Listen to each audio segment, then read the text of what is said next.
Gusto mo bang matutong magprint ng t-shirt pero hindi mo alam gumawa ng pattern dito sa may silk screen? Tara, turuan kita.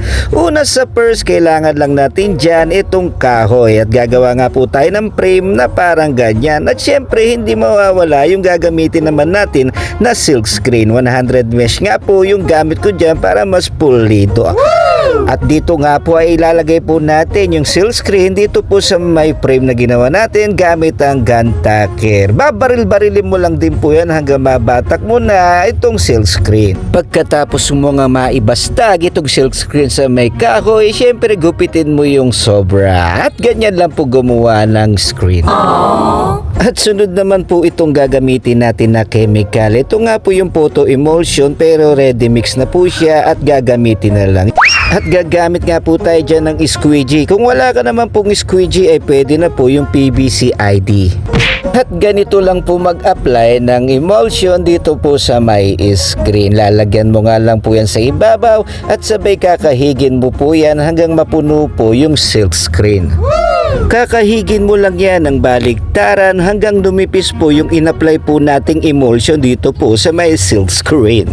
At kung interesado ka nga po pala sa aking tinuturo ay comment ka lang po dyan sa baba, baka mabigyan pa kita ng tips.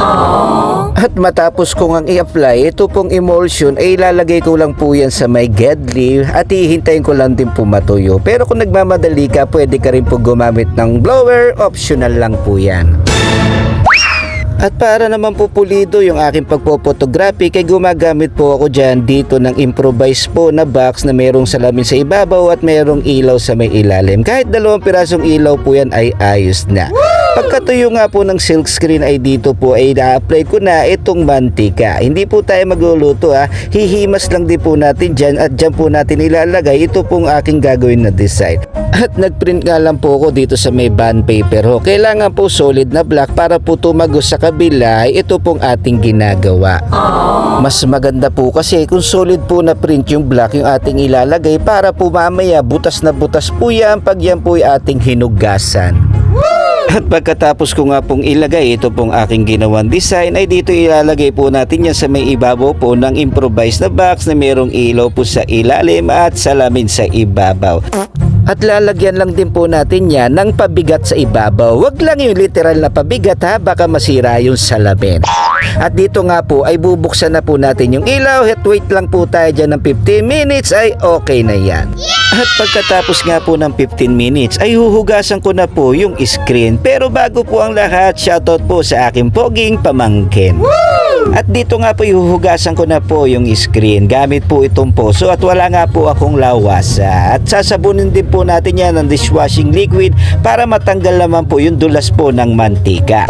Hihimas-himasin ko lang din po yan hanggang mapalabas ko nga po yung aking ginawang design. At kung umabot ka nga po sa may punto po ng video na to ay maraming salamat po.